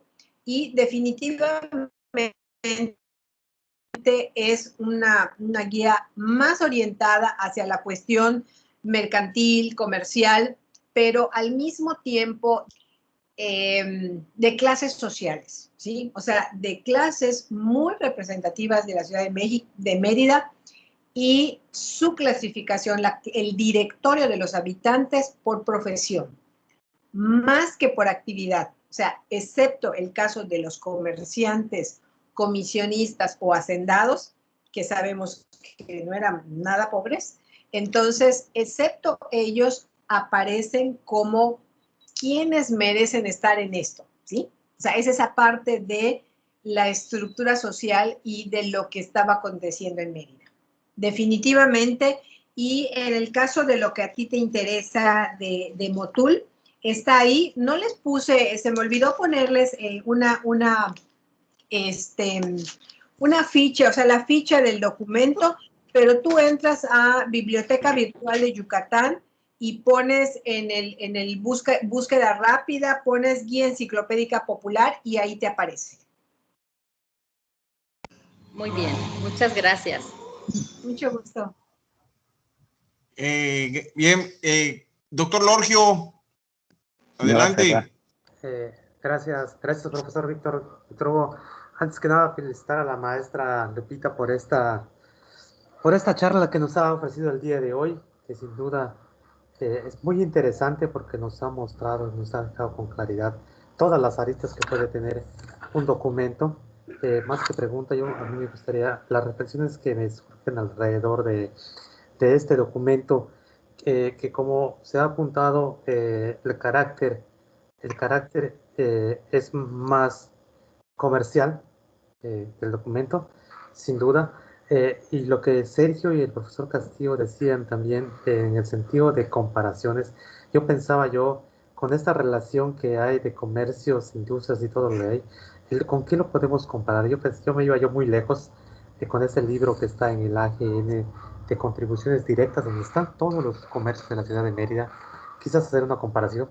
Yo siempre me he preguntado, toda la importación que se hacían a finales de la época colonial y principios del siglo XIX, todas esas importaciones que se hacían de Estados Unidos, de Cuba, de Jamaica, de todos estos sectores que venían a Yucatán y entraban por Campeche, y el volumen es grande, y conociendo las características de la población de Yucatán, muchas veces yo me he cuestionado si lo que ingresaba se consumía en Yucatán, y muchas veces he dudado, porque si uno mira, pues la población española, la población que consume este tipo de productos, pues es reducida.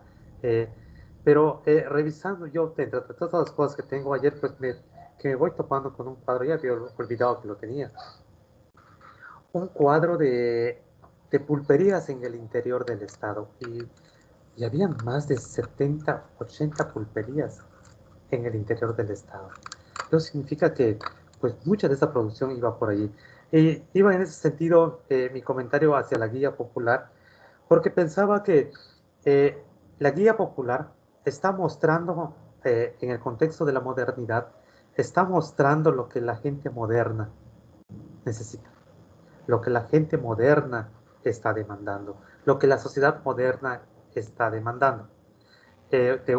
Por una manera podemos entenderla de esa manera. Entonces tiene, como decía Paola, tiene un lado social y un lado económico, porque sin duda que los gustos, las modas están presentes ahí. Y eso que destacaba la maestra Lupita me gustó mucho, hay más almacenes para hombres que para mujeres. Y para mujeres. Yo decía, esto no es una cuestión de los almacenes y la ropa, es para el espacio público. Y quienes más lo demandan pues son los hombres, porque son los que están en el espacio público, los que están en el negocio, los que están en la política, los que están en la escuela. Creo que por ahí cuestiones como esas, pues dudas como esas, preguntas como esas a mí me saltan a partir de la exposición de la maestra Lupita. Y un último comentario, creo que nos centramos en la geografía de la ciudad.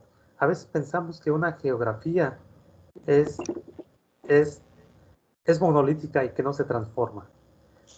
Cuando yo trabajaba esto en la maestría de estudios regionales, que yo trabajé y leí una lectura que a mí que me gustó mucho, porque dice que la geografía no existe como tal, no es el espacio lo genera la sociedad que está ahí, el espacio no está construido, hay un espacio social que se genera a partir de la actividad del hombre, en este caso de los yucatecos. Entonces, esta guía también puede entenderse como una geografía de la modernidad. ¿Y qué es la modernidad en ese sentido? Pues la geografía del Enequén, que la geografía del Enequén obliga a mirar a Estados Unidos, obliga a mirar en el centro de México, obliga a mirar a Tabasco, y así todos los espacios que se van cerrando. Las preguntas que decía la maestra Lupita de ¿por qué Calquini está si no es Yucatán? ¿Por qué es la mujer? ¿Por qué esas? Creo que yo tampoco tengo respuestas así como a eso, pero creo que invita a pensar y a mí me gusta mucho. Felicidades, maestra, muchas gracias. Gracias, Lorio. Definitivamente, hay muchas cuestiones, ¿no? Y, por ejemplo, en el caso del que señalaba yo, de que hay más tiendas de ropa para hombre que para mujer, algo que llama mucho la atención, que no está, y era un oficio modista, no está entre los habitantes como una de las actividades económicas, digamos, porque no era considerada relevante quizá, no lo sabemos, pero habían muchas modistas, habían tiendas que vendían telas, encajes y todo, y habían muchas modistas, pero no están en la guía como modistas, ¿sí? O diseñadoras o algo así, no están. Y entonces eso es algo que llama también la atención, ¿sí? Definitivamente. O en el caso que les dije de las hacendadas, que aparecen creo que nada más 7 mujeres y una de ellas de apellido indígena, nada más, ¿no? Entonces, sí, también. En eso, perdón, Lupita, que decías de la hacendada, que es Chan de Cámara, ¿verdad? Eso sí. Bueno, ahora que lo mencionaste, me acordé de un abogado que se apellida Cámara Chan. En su momento lo incorporé dentro del pensamiento criminológico positivista cuando hice la tesis de maestría, pero obviamente más bien en la intuición y en que la tesis de ley de jurisprudencia pues la encontré, pero no porque yo considerara su importancia. Conforme fueron pasando los años y ahora, por ejemplo, con ese dato que das de la hacendada, es muy probable que sea mamá de este abogado Cámara. Exactamente. De hecho, sí lo es, maestro Jorge. ¿Sí? La señora Chan, la historia es conocida, la contaba mi abuelo, ella era una persona que trabajaba en casa del señor Cámara, que era un soltero. Sí. Entonces, y se acabó casando con la señora, y la señora heredó, cuando a la muerte de este señor, heredó todo de este señor Cámara, y se volvió una señora que se caracterizaba por tener las manos muy firmes para manejar el negocio. Muy, muy conocida entre la sociedad, llegó a tener una posición bastante encumbrada. Pues ya hay un tema para muy interesante. Estudiante. Sí. ¿Cómo no? Ya hay un tema ya. Dominga, Sí. doña Dominga Cham. Sí, Ya, sí, ya. sí. Dominga, sí, tierra. Era muy sonada en la sociedad entonces, bueno, porque no era común encontrar a una señora de apellido Maya que tenga esa fuerza para dirigir las haciendas, porque no era una, eran varias. Y Sí, eso es muy interesante. en esta guía es la única que aparece, y entre los hombres, este señor Ken, que es el único que aparece.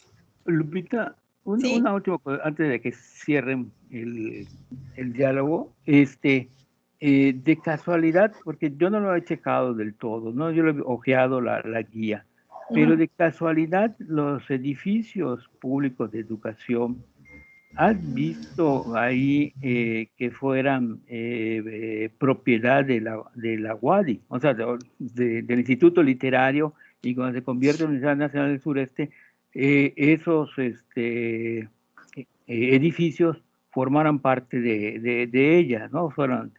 De hecho, vimos en alguna parte, Lorio, yo me recuerdo que, por ejemplo, por eso queríamos trabajar las cuestiones del financiamiento de la universidad, la educación superior, porque todavía no hay una fuente definitiva de parte del Estado para financiar la educación superior, sino lo que iba obteniendo o lo que se le iba quedando producto de las donaciones, se iban obteniendo, pues digamos, los réditos por las rentas de esos edificios, ¿no? Recuerda que el edificio de Fomento, ahí estuvo la Facultad de Medicina, ¿no? Sí. Y entonces, no sé si lo refiere en este momento la guía, no, hoy es una propiedad privada, y había que ver por cómo se transfiere después al Estado, ¿no? Y cómo la universidad lo pierde como fuente de financiamiento, ¿no? Sí, aparecen las escuelas especiales, el Instituto Literario, escuelas especiales, como también aparece la normal de profesores ahí, y está la dirección. Entonces, por la dirección pudieras ubicar si es el mismo edificio. Efectivamente, eso está interesante, muy, porque todavía en la relación en el 22 de los bienes que tiene la UADY, aparecen esos edificios como propios. Porque Pues donde vivió don Antonia Jiménez Traba, sí. Ese edificio era de la UADY. Ese edificio, de hecho toda esa parte. Sí, efectivamente. Creo que incluso donde está el hotel ahora. El Colonial. Sí. Sí, efectivamente. Sí, claro. Perdón, con el proceso del 57 con Juárez no hubo expropiación, porque esas cosas eran de la iglesia. No se les retiró en ese tiempo, como sucedió con la parte del seminario, que luego se volvió paradójicamente la entrada del seminario conciliar colonial de 1751. Es una tienda de lencería, donde están los maniquís con los ropa interior muy sexosa. Entonces, muy es interesante, ¿no? Pero cómo se fueron vendiendo todos esos espacios de abajo. Eso lo vendió el Estado, porque eso fue después de la expropiación, ¿no?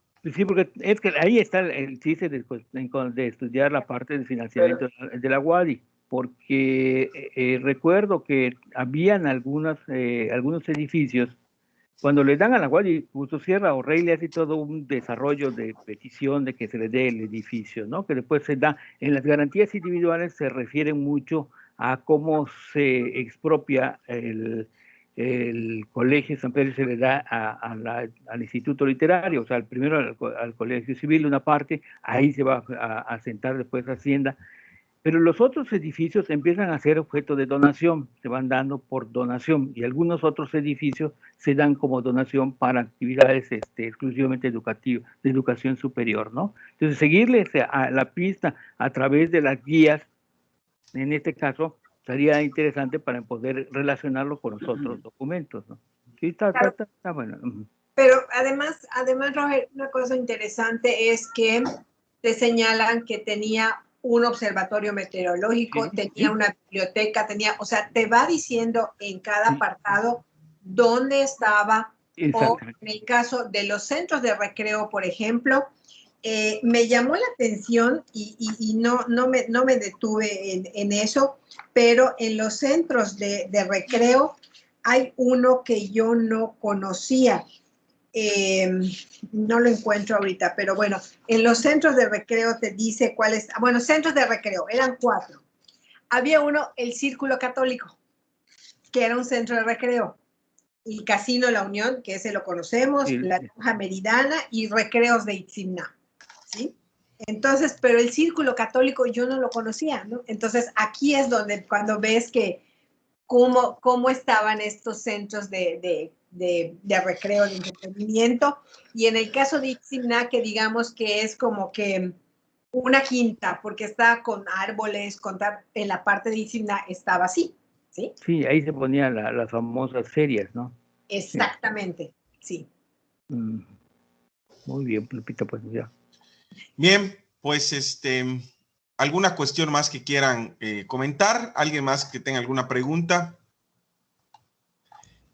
Muy bien, si no tenemos más, pues agradecemos desde luego a la maestra Lupita Cámara su interesante conferencia que nos dejó muy picados en estos temas tan relevantes para la historia de la ciudad de Mérida, pero no solo para la historia de la ciudad de Mérida, nos remite a otro tipo de cuestiones relacionadas con el comercio, relacionadas con los productos, relacionadas con en el consumo, bueno, un sinfín de cuestiones que emanan de este tipo de fuentes, que sin duda alguna con su conferencia queda abierta la puerta para muchos de nuestros alumnos que se interesen en acercarse a este tipo de materiales y convertirlos en un tema de investigación por su enorme riqueza y posibilidad.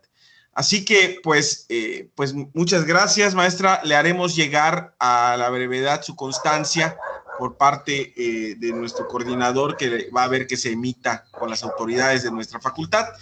Y, pues, les recordamos que vamos a continuar nuestros trabajos a través del Classroom con aquellos participantes que se sumen a los ejercicios que estamos programando para darle continuidad y darle una postura práctica a este seminario que busca ser un taller, busca ser un espacio en donde podamos experimentar, en donde podamos conocer, en donde podamos investigar sin presión, con gusto, con el placer de lo que llena al historiador, que es estar entre la documentación que nos remite al pretérito, y yo creo que eso es lo que al final de cuentas todos buscamos. Lorgio, no sé si hay algo que quiera decir, estimado coordinador. Bueno, antes de retirarme, ya pedí a la administración la constancia que decías. La voy a leer. Gracias, Lorgio. Me voy a tomar la Usted libertad es muy eficiente, mi estimado. De leerlo.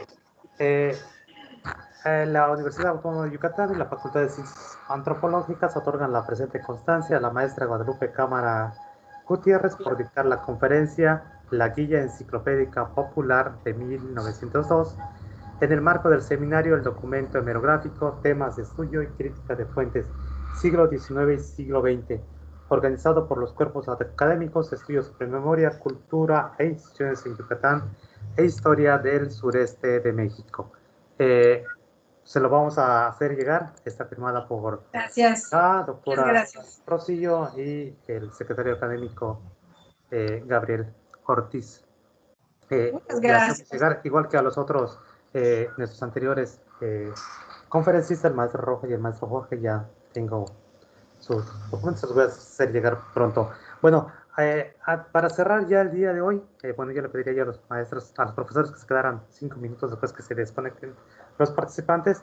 Les recuerdo a los participantes, como decía el profesor Víctor, al más tardar el miércoles ya deben tener instrucciones para la segunda parte del seminario, donde trabajaremos este tema de la crítica de los puentes.